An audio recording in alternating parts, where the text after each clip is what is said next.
to consider your life in school from every point of view, to place yourselves, as it were, in the presence of your parents or your friends at home, to place yourselves in the presence of those who stand by and support this institution, to place yourselves in the presence of your teachers and of all who are in any way interested in you.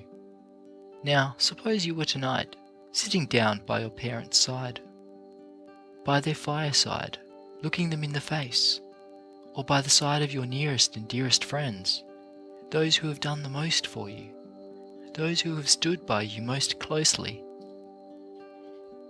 Suppose you are in that position. I want to ask you to answer this question. In considering your school life, in your studies, for example, during the year thus far, have you done your best? Have you been really honest with your parents, who have struggled, who have sacrificed, who have toiled for years in ways you do not know of, in order that you might come here and in order that you might remain here? Have you really been interested in them? Have you really been honest with your teachers? Have you been honest with those who support this institution? Have you really, in a word, in the preparation and recitation of your lessons, done your level best? Right out from your hearts, have you done your best? I fear that a great many of you, when you look your conscience squarely in the face, when you get right down to your real selves, at the bottom of your lives, must answer that you have not done your best. There have been precious minutes, there have been precious hours that you have completely thrown away, hours for which you cannot show a single return. Now, if you have not done your level best, right out straight from your heart, in the preparation and recitation of your lessons, and in all your work, it is not too late for you to make amends. I should be very sorry if I waited until the end of the term to remind you of this, because it would then be too late. There would be many of you with long faces who would say, if you were reminded then, that you could have done so much better, would have been so much more honest with your parents and friends, if you had only been reminded earlier, and that in every way you would have made your lives so different from what they had been. Now it isn't too late. Grant, as I know that numbers of you will grant, that you have thrown away precious time, that you have been indifferent to the advice of your teachers, that you really haven't been honest with yourselves in the preparation of your lessons, that you have been careless in your recitations. I want you to be really honest with yourselves and say, from tonight on, I am going to take charge of myself. I am not going to drift in this respect. I am going to row up the stream, and my life as a schoolboy or a schoolgirl is going to be different from what it has been.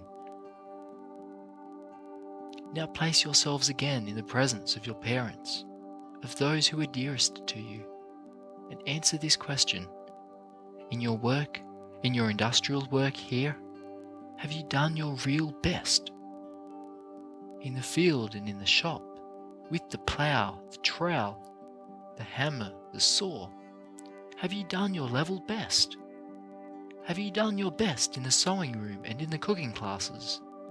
Have you justified your parents in the sacrifice of time and money which they have made in order to allow you to come here? If you haven't done your best in these respects, and many of you haven't, there is still time for you to become a different man or woman. It isn't too late. You can turn yourselves completely around.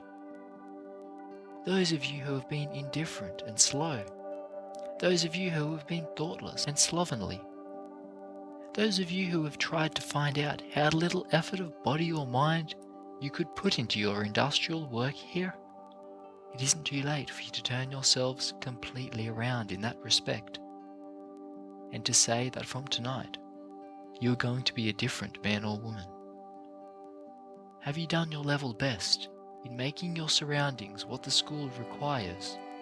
what your school life should be, in learning how to take care of your bodies, in learning how to keep your bodies clean and pure, in the conscientious, systematic use of the toothbrush? Have you done your best? Have you been downright honest in that respect alone?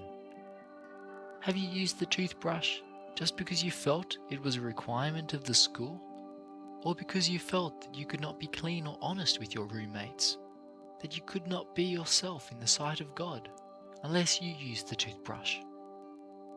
Have you used it in the dark as well as in the light? Have you learned that even if your room was not going to be inspected on a certain day, it was just as important that you learned the lesson of being conscientious about keeping it in order as if you knew it was going to be inspected? Have you been careful in this respect? Have you shifted this duty or neglected that duty? Have you thrown some task off onto your roommates? Have you tried to slide out of it, or as it were, to get by, as the slang phrase goes, without doing really honest, straightforward work as regards the cleanliness of your room, the improvement of it, the making of it more attractive? Have you been really honest with yourselves and your parents, with those who spend so much money for the support of this institution? Above all, have you been really true to your parents and to your best selves in growing in strength of character, in strength of purpose, in being downright honest? Those of you who came here, for instance, with the habit of telling falsehoods, of deceiving in one way or another, those of you who came here with the temptation, perhaps, in too many cases, overshadowing you and overpowering you, to take property which does not belong to you, have you been really honest in overcoming habits of this kind? Are you building character? Are you less willing to yield to temptation? Are you more able to overcome temptation now than you were? If you are not more able, you have not grown in this respect. But it is not too late. If there are some of you who have been unfortunate enough to allow little mean habits, mean dispositions, mean acts, mean thoughts, mean words to get the uppermost of you, in a word, if your life thus far has been a little dried up, narrow life, get rid of that life. Throw open your heart. Say now, I am not going to be conquered by little mean thoughts, words and acts any longer.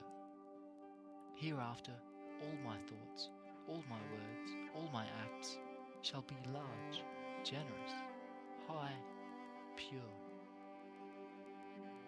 In a word, I want you to get hold of this idea that you can make the future of your lives just what you want to make it.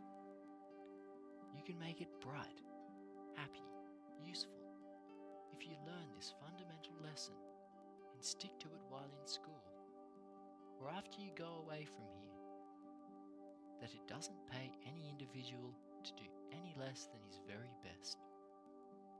It doesn't pay to be anything else but downright honest in heart. Any person who is not honest, who is not trying to do his very best in the classroom or in the shop, no matter where he may be, will find out that it does not pay in the long run. You may think it best for a little while, but permanently it does not pay any man or woman to be anything but really downright honest, and to do his or her level best.